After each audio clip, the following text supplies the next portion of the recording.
Not once, not twice, at least 6 times, the national grid has collapsed from December 2023 up until now due to many reasons. On the show today, I will discuss these reasons and also tell you about the federal government's proposed removal of electricity subsidy. This is MarketSquare. My name is Oluwapelubi Awe, and I'm always happy to have you along with me on the show. Nigeria's Minister of Power, Minister Adelabu, recently announced that the federal government was considering the removal of electricity subsidy. This news by many Nigerians has been described as another bad news in an already tensed season. MarketSquare reporter Fivoya has more on this.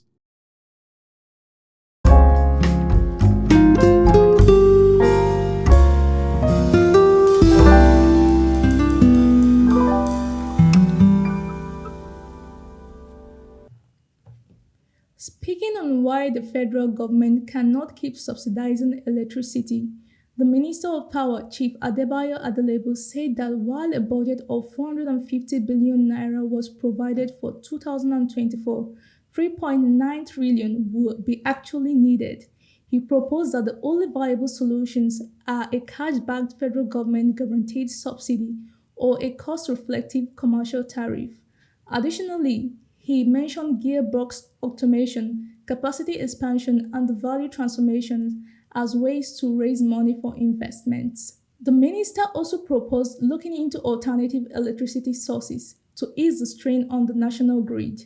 He advised the subnational government to concentrate on its embedded power plan. Talking about the sector's effort to increase electricity supply, he said that since the year start, they have been increasing the hydropower plant's power capacity to accomplish at least 50% of it.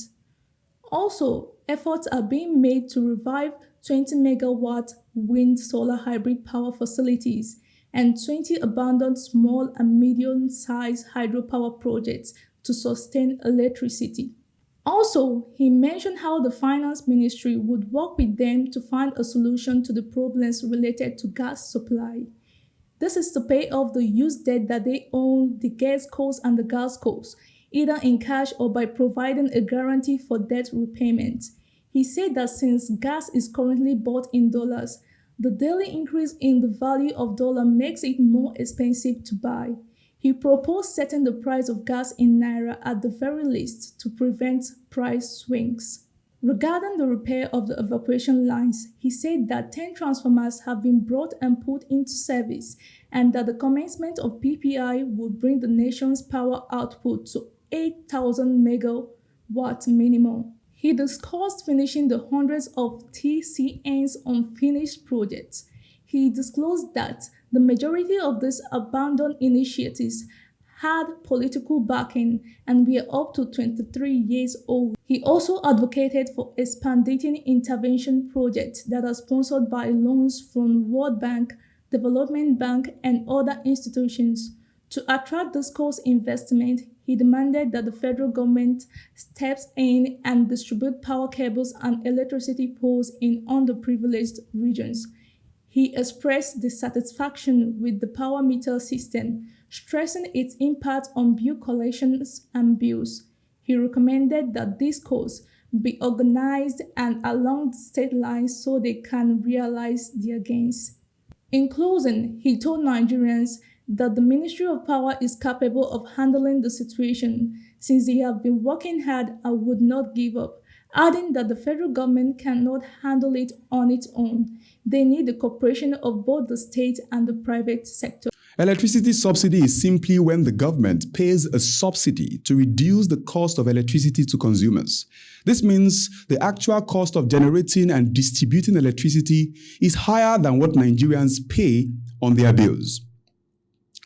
The government intervention in electricity sector began with subsidies on fuel used for power generation in the 1970s, aimed to make electricity affordable for all.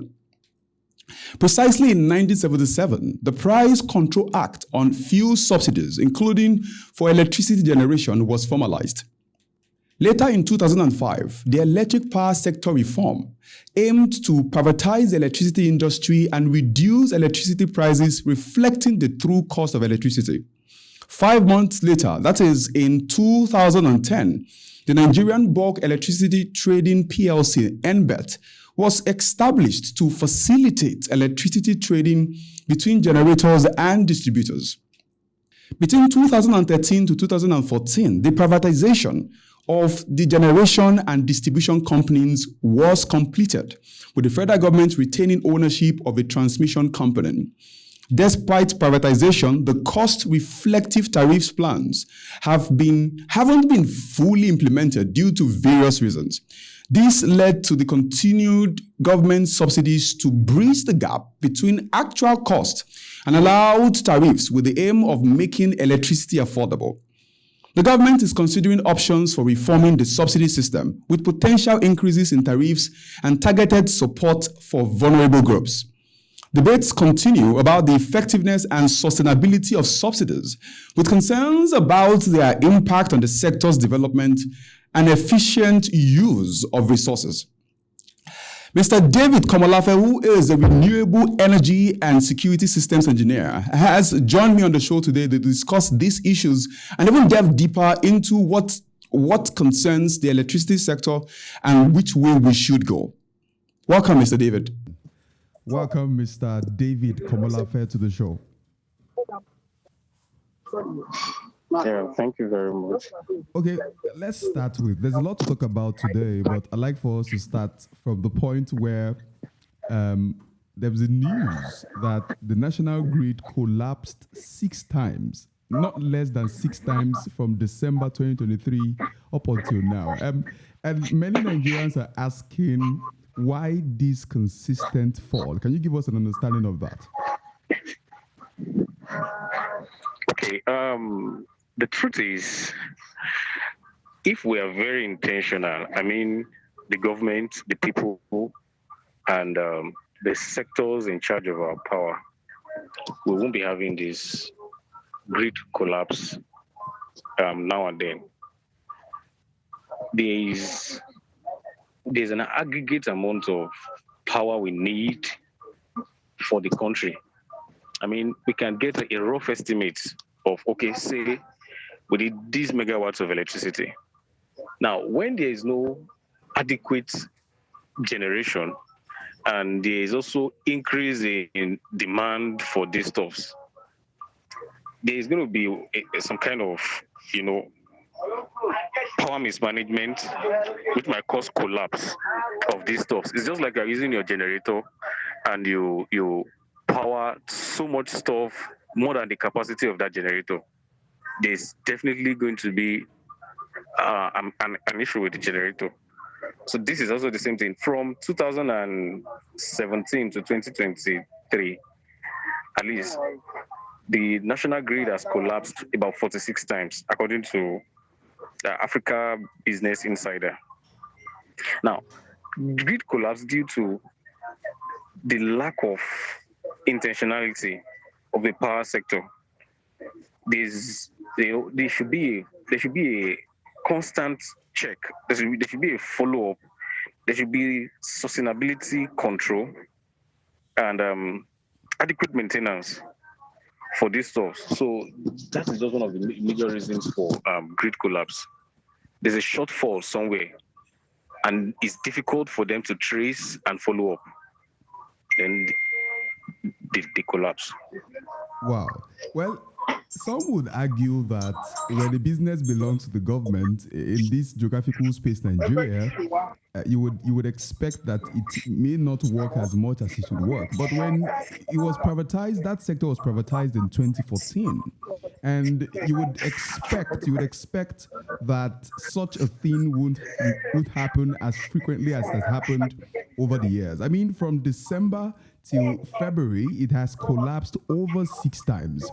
I want to ask you, what has the relationship, or how has the relationship between the federal government and the discos been, and why has that relationship not worked enough to ensure that our national grid doesn't collapse as much as it has?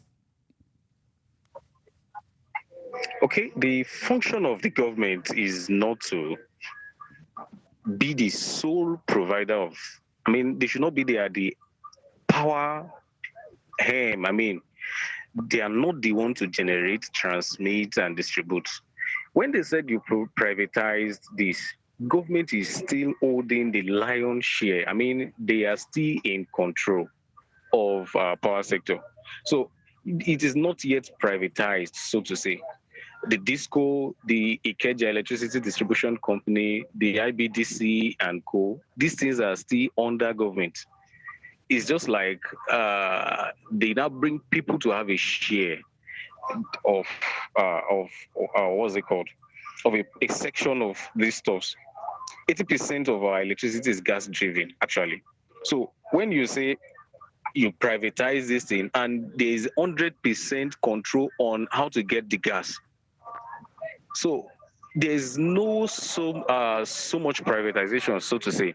Now let's go back to when we have our NITEL. I mean, the uh, government controlled communication system.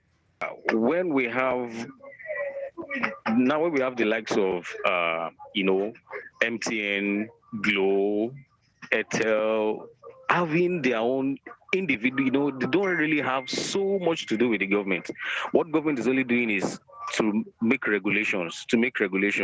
So if you are saying you are privatizing the power sector, let's get it done this way. Government is not to be in the business. Government is to provide an enabling environment for business to thrive, regulate through laws, and ensure that these private individuals in charge of the business are in line with the laws governing the country. So to me, I would really not say there is a privatization yet. The TCN is still 100% controlled by the government. The DISCOs and the GENCOs, so to say, they are private sector in government bodies. So the privatization has not really worked. Okay, well, just to take you back a little to when we're talking about national grid, and you spoke about the fact that we are not intentional. And I think the response in my personal research on that particular subject of why the national grid keeps collapsing is I found out that it was mentioned that it was as a result of shortage of gas due to refusal of the gas supplying companies to supply gas. And these are issues that have been on ground over time. You want to say something to that? Yeah, okay. I mentioned that just a moment ago. I said 80% of our electricity is generated through gas. Mm-hmm. Some people think a large percentage is generated, just 20% is through hydro, according to Africa reports. So the gas generating companies or those in charge of the supply of this gas are majorly government-owned organizations. So you cannot expect, it is what you receive that you can distribute. It is what you generate that you can transmit to other people. So that is one of our major shortfall, even for industries that are trying to, get their own private electricity generated. You say you privatize, I'm not really putting forward, but this way, privatization is not done yet until when government is not really sitting in the affairs of that generation. Okay, but you would say that, do you agree that the government can actually regulate whatever it is they do there, just sit back and regulate instead of just getting into it with their full might? Is that what you're trying to say now? Yes, that is very possible. Government can actually do that. This is give regulations, give laws, give rules. Let there be a roundtable discussion. Let there be stakeholders, to ensure that, okay, this is the agreement we have on these. Let government not be in the power. I'm sorry to say, at this part of the country, we don't undo government or public business like the way we handle our individual business. If I will mention some of our top businessmen in Nigeria, if it were to be a public business that they are handling, the likes of Tony Limelu, Dangote, I am sorry to say it might not flourish or it might not thrive like the way it is now. So some of them are even handling private business that belongs to the government, and they are doing it very, very well. It's just like government has a share or government has a stake in those business, and it's doing well. It might not be open to everyone. So I just have a feeling that let it just be a regulation and not full participation of the government. Okay. Now, so far, the federal government has spent a total of about 3.348 trillion naira on electricity subsidies in the past 9 years. And the figure I just read out was obtained from a Nigerian Electricity Regulatory Commission. Now, in a document titled Power Sector Reforms, which is a brief on regulatory challenges, and there is the breakdown of the subsidy payment in the last 9 years. I'll just give you that before I ask a question. I will take you through from 2015. In 2015, the federal government spent 225 billion naira on electricity subsidy. In 2016, the federal government spent 308 billion naira on electricity subsidy. In 2017, the federal government spent 351 billion naira on electricity subsidy. And in 2018, the federal government spent 440 billion naira to cater for electricity subsidy. In 2019, the federal government spent 528 billion naira to cater for electricity subsidy. In 2020, the federal government spent 501 billion naira to cater for electricity subsidy. And then in 2021, the federal government spent 251 billion naira for electricity subsidy. In 2022, the federal government spent 144 billion naira to cater for electricity subsidy. And then in 2023, which was last year, the federal government spent a total of 600 billion naira to cater for electricity subsidy. Now, the question is, riding on the information or the announcement by the Minister of Power saying that the federal government cannot continue to pay electricity subsidy. I want to know what your stance is on the proposed removal of electricity subsidy, because despite the subsidy, and you would say, okay, despite the subsidy meaning that this is 100% of the amount of this particular good, the government takes 40%, the end users take 60%. But despite the subsidy being paid over the last 9 years, Nigerians are still facing challenges with inconsistent power supply and high electricity bills. I want to know what your stance is on this matter. Are you for or against that? I'm totally for that. The subsidy should be removed on electricity. Now, I might sound a little bit harsh or cruel, we see what is happening to the price of fuel after subsidy was removed. But the truth is, take a look at a week or two after the removal of subsidy. Some countries that we don't even know that they benefit from our own fuel cried out that Nigeria should return subsidy on fuel. How does that affect them? Now, according to the cables, international countries owe Nigeria about 12.386 billion naira from electricity transmitted in Nigeria and distributed to these African countries, the likes of Benin, Togo, and Niger.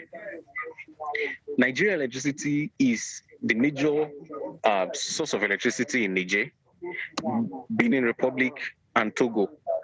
Now, in other words, we pay electricity subsidy here so that people in Nigeria, Niger, Togo, and Benin will get electricity.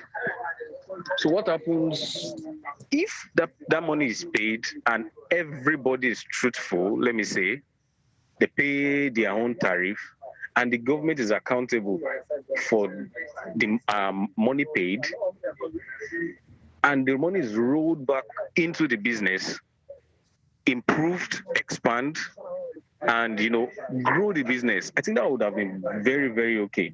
But when you pay subsidy and a certain billion of naira is owed. In Nigeria, you see what happens to if you owe maybe a month's electricity bill. You'll see the officials come and terminate your electricity. But these guys still have electricity up till now. So I understand that this is a kind of international relation. There must be an agreement before that is done. I don't know if Nigeria is keeping their own part of the agreement, but for this debt, this amount of naira to be outside is better. And you cannot keep saying you have privatized electricity while you are paying subsidy on a private business. So if you are really serious with the privatization, take out the subsidy.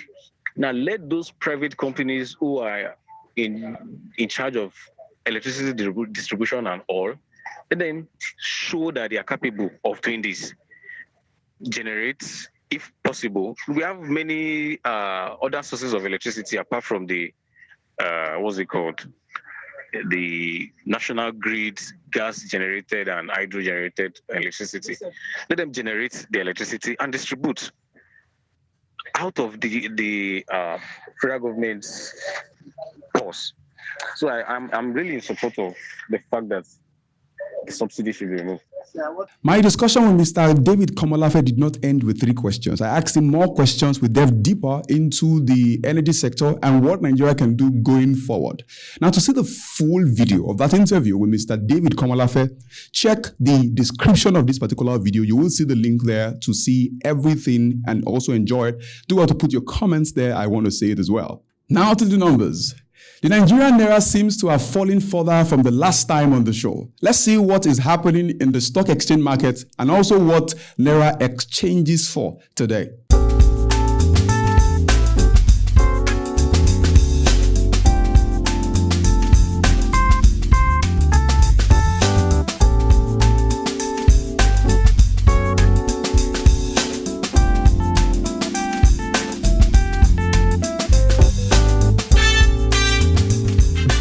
Stock exchange market.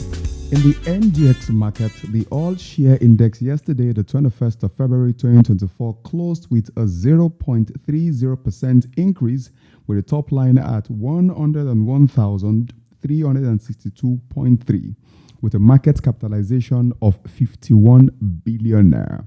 The major sectors that tried, then others yesterday, you had the banking sector experiencing a 0.31% increase, and also the oil sector experiencing a bit of increase of about 0.07%. Significant dip was experienced in the insurance market, in the insurance space there, falling short by 2.50%, and also the food and beverages space there by minus 0.24%. On the Nigerian Autonomous Foreign Exchange Market, $1 yesterday, the 21st of February, exchanged for 1,542 naira. But in the Bureau de Change market, $1 yesterday exchanged for 1,900 naira. And some have postulated that it's expected to even rise today, given many other factors. So it's not my prayer, but if it happens that at the end of today, $1 exchanges for 2,000 naira, then we have a lot to talk about next week when we come on the show. Thank you for joining me today on The Numbers. On today's fun fact, I want to tell you about a country whose citizens are called cashless kings. Nigeria is leading the African charge in cashless transactions, with mobile money platforms booming and transactions exceeding over $470 billion in 2022. On today's economic fun fact, you will get to know why Nigeria is called a country full of cashless kings. Let's see Nigeria's position. Nigeria has seen impressive growth in cashless transactions in recent years, driven by mobile money platforms, bank transfers, and government initiatives like the cashless policy. In terms of transaction volume, Nigeria ranks very high within Africa, potentially even holding the top spot depending on which metrics are used. However, it's important to avoid portraying Nigeria As the undisputable leader without qualifications, countries like Kenya, Ghana, and Rwanda also have notable advancement in cashless transactions, each with their own strengths and area of focus. The key factors driving Nigeria's success are: number one, the widespread adoption of smartphones. The widespread adoption of smartphones and mobile internet access has fueled the rise of mobile money platforms like Pega, offering convenient and accessible alternatives to cash. Number two, the central bank's cashless policy.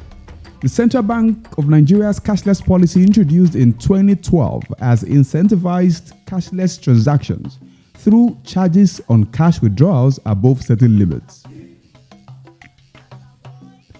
Another factor is the cashless solutions available. Cashless solutions have increased access to financial services for previously unbanked populations, promoting financial inclusion and economic participation. Despite the successes experienced, there are challenges. Internet access and digital literacy remain uneven across the country, limiting the reach of cashless solutions in some areas. Evolving regulations and their implementation need to be balanced to encourage innovation while ensuring financial stability. Cybersecurity threats and concerns about data privacy require ongoing attention and measures to ensure secure transactions. Overall, Nigeria's contribution to cashless transactions in Africa is undeniable and impressive. However, it's not a solo endeavor. More countries have to unite on the subject of cashless policy so that in years to come, transactions can be faster and better. Thank you for joining me today on Economic Funfact. Now you see why we are called cashless kings, yeah? Thank you for joining me today on MarketSquare. Do well to follow us on all our social media platforms, on Facebook, on YouTube, on Twitter, even on LinkedIn, to get notification every time we post a video. Thank you for joining. My name is Oluwa Pelumiyawe. See you on the next one.